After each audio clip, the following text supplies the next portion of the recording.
before we get into the game, could you maybe kind of put into perspective what it's like for this franchise to make the playoffs for the first time since 2017? I know you haven't been here for that whole time, but yeah, no, I'm happy for our guys. I'm happy for the organization. You want to be playing during that time of year. I think it's a season that's unfolded in a way that I don't think anybody could have ever anticipated, with COVID and injuries and things like that. And, we've had different guys step up different times during the course of the year to kind of put us in this position. So, I'm excited for the guys because I think they've worked hard, and it's been a really good group considering that this is really the first time they've all played with one another. And, I'm just happy that, for them that they'll get a chance to experience that. And a lot of the guys haven't experienced that. So will be the first time for them. And then certainly for the organization, just I think the history and, the, championships and, what the organization has done, over a long period of time to be able to get back to the playoffs is at least, I think we're trying to build, and that's the biggest thing. How do you keep building, from last year to this year and continually try to get better? Does it take it all, any of the shine away from it that you guys are kind of entering the playoffs not whole and, not playing your best basketball, including tonight? Yeah, I mean, I think I've always said to you guys, when you're talking about this time of year, you want to be going into this time of year, playing well. And I don't think that we necessarily haven't played well. I think we have shot really poorly. We have not been able to, consistently shoot well enough for a period of time. But I think our effort tonight was really good. And in general, it's been good. I think that we do, to offset maybe some of the shooting. I do think there's breakdowns, in terms of discipline breakdowns that we've got to clean up, and we've got to get better at the things that I've always said that the things we can really control. I know it sounds like a cliche, but there's things that we're doing that we can correct and be better at that would eliminate, some of the points that we give up. So, we've got to, I really thought tonight, like we generated good shots. Like I thought we really moved the ball. I thought we got good, clean looks. They didn't shoot the ball particularly well from behind the line either, but they obviously made, I think in the first half, they made 72% of their non-paint twos, which was obviously astronomical. And that's why they're a great team. But I'm hopeful that these things will harden us. These experience will harden us, and we'll get tougher and more resilient and kind of more battle tested, going through some of this stuff that we've gone through, because I really think since the All-Star break, it's been a really, really, really challenging schedule with the quality of teams that we've played. And certainly April's not any easier, but I do think that this is good because it's shining a light on what you have to do and where you got to get to. And I think that's a positive. Why do you think Duke struggled tonight shooting? I think it was just one of those nights for him. I thought he got some pretty good looks. I really thought, the end of the first half when he made that three out of the corner could kind of maybe get him going a little bit. I think we started the third quarter and tried to get him involved early, considering the fact that he was coming off that shot. I think he had some good looks. There was a couple shots around the basket that were probably tough. Lopez is a long guy. But he didn't have a great offensive night. I think he battled and tried defensively as much as he could, rebounding, but he just didn't shoot the ball particularly well. Both talked about how you've challenged him. Do you see him rising to the occasion and accepting the challenge? I do. I mean, I think a lot of times last year when I really challenged him, I think that maybe with him being from North Carolina, me being from New York, there's a different kind of disposition, but I even said tonight, a few times to him, I'm like, listen, you gotta go, like, you've got these opportunities, and I give him credit. Like he tried to go, he got to some spots. I do. And it's not like I've always said this. It's not like I don't want Patrick to be aggressive, or I want Patrick to be a facilitator, or just for him to pass. There are opportunities that he has to recognize that spontaneously happen. Like there was a couple of plays where there was some offensive rebounds that he got at the top of the key, took one dribble, and he just immediately got off of it. but there's an opportunity to go downhill and put pressure at the basket, instead of making maybe a lateral pass back out. I think these are all growing moments for him personally, but I see him responding differently this year right now than I did last year, which to me, I find encouraging. Does he respond differently this He year? tries to go out. Like, I think the things that you're sitting there saying to him, like, listen, you have got to go. You have got to go. And I think a lot of times last year, he would be unsure when he was going. I think now he can maybe see a little bit better, just having a year in the league.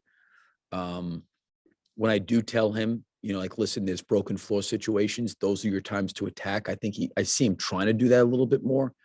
I just see him, maybe there's a little bit more carryover to maybe what I'm talking about, and him seeing the game and then seeing what I'm talking about, and he can maybe apply it. And maybe last year was a little bit more challenging because it was his first time going through it.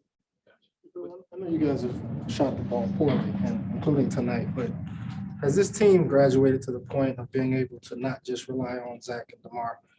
By that, I mean, when DeMar doesn't play in New Orleans, Zach goes out, gets 39, you guys lose. Zach doesn't come tonight, DeMar gets 40, you guys lose. You guys overly dependent on those guys, or have they learned how to use everyone else?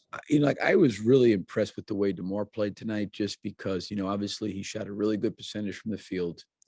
Certainly they were keyed up on him. And I thought he generated a lot of shots. I don't know what he ended up with assist-wise tonight. It's 6 assists. He probably could have had a lot more, because a lot of his passes led to open threes, and we didn't shoot it great from 3. Those guys need to be aggressive. Vooch needs to be aggressive. Kobe needs to be. They all need to be aggressive. And I think, it looks that way, Darnell, just because DeMar had 40 and Vooch maybe didn't have a great shooting night. So it looks like you're heavily relied on this guy. But listen, I thought everybody had a lot of opportunities. Vooch had his opportunities. I think Kobe had some opportunities. You can go down the list. Everybody had Alex had some opportunities to shoot it. Io had his opportunities. They didn't shoot it well, but I thought DeMar was really efficient, to be honest with you. I thought he really played an efficient game. He got 40 and he shot a high percentage. He had 6 assists, and I think he probably could have had a lot more assists. So listen, I want DeMar to be who he is, and I trust him when he gets into areas of the floor. He knows when to pass and when to shoot. So we're always I think every team's always reliant on their best players, but it's not so much the best players scoring, but the best players making the best decisions. And I felt like DeMar did that tonight. He made great decisions, in my opinion. The playoff berth clinched. Will you have a conversation with AK about maybe resting any of these guys, like Caruso with his back or DeMar with his workload down the stretch? Well, I think that the big thing would be, first and foremost, without question, is the guy's health. Does anybody feel like health-wise they need something? But the other thing too is I just think that I don't want to miss out. And I think AK would be in alignment with this too, where you just sit there and say, okay, we're going to sit these guys out and not play them. And we're not going to necessarily worry about growing or getting better or improving against some good teams that are coming up. And then I think you mentioned it today, Cody, that, and I said to you, I didn't know where we're now. I don't know if we're 7th or what now we're in. And there's going to be another week layoff potentially before you play again, and not sure who you're going to play. There's a different rhythm to that, and I do think there's a level of opportunity, because we've got some inexperienced guys in these situations that they need to experience, but not at the expense of health. That would be first and foremost, would be the health. And I think that would be, taking inventory on how these guys are feeling and, where they're at and what they need. We're coming into a back-to-back. We're playing against a team that's playing really, really well. And it's for me personally, it's another great challenge to play against a really good team, because I think it exposes things that you've got to get better at. But at the same point too, we're not necessarily probably changing, where we're at a whole lot. So I definitely have a conversation with AK about that, but the health of the players is always the most important thing. You've been in Chicago for 2 seasons now. What kind of comments or encouragement have you gotten from people in town about bringing the Bulls back to the top of the Eastern Conference and ultimately to the playoffs now? Well, I really have enjoyed this city. And this city's been awesome. I've always enjoyed when we've come here, you know, a couple times. Well, actually, when I was in Oklahoma City, it was one time a year. I mean, the city's great. People, the support. It's a great sports town. You know, I probably didn't get a chance to really maybe experience or enjoy it as much as I possibly could have last year because of all the COVID stuff. You know, I can remember driving many times from Oklahoma, not Oklahoma City, but when I was with Oklahoma City, from the hotel to the United Center, and we'd be in bumper to bumper traffic. And then I got here during COVID, there was never any traffic. It was like amazing. And then all of a sudden we're kind of moving past this traffic now, but I've always enjoyed Chicago. The fans, I really enjoy the fact that they're back in the building. I think it's been great. It's been a great environment this year. So, I mean, my time and my transition coming here has been a great experience from the city standpoint, and people have been wonderful. From Joachim? No. I haven't talked to Joe Kim in a little bit. I have not talked to him in a little bit. I talked to him actually when they did the jersey and all that stuff. But I haven't spoken to him recently.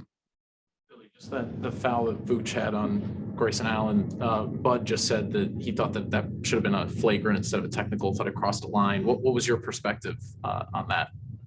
I looked up at it briefly. It probably was close. You know, again, this would just be my take on it. When the officials review it and they're reviewing it back in the league, you know, in Jersey, and they're looking at all those things, I just believe they get it right.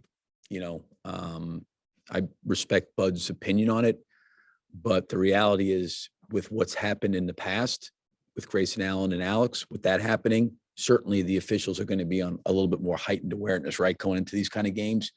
And I think both, you know, I've got great respect for Milwaukee's players and the way they play the game. I think they play the game the right way. I think our guys try to do the same thing too.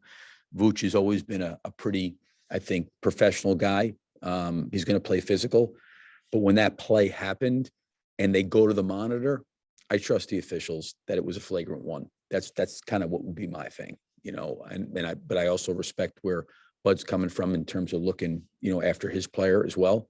But at the same point too, when the officials are looking at the monitor, they're getting a chance collectively to make a decision.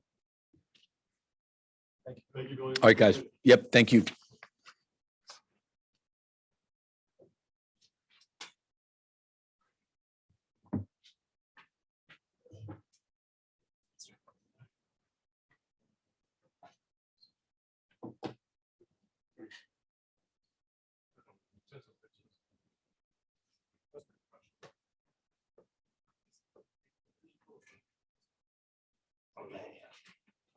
Yeah, he meant to say, because he said, I trust my official say.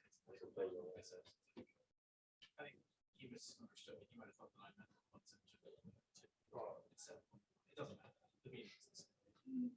But basically, that you should check. I'm going off Jamal's tweet, which says he thinks it should have been a flagrant instead of a technical.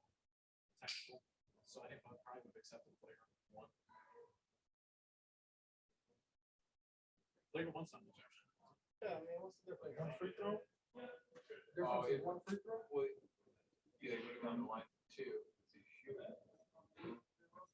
It didn't matter. No, that didn't matter. It's a simple. I think Bud wanted a little more than one free throw. What's Well, happening? he addressed it. I wasn't in there. I don't know who asked. Won't start stuff up for us. Won't start. Yeah. Try getting it.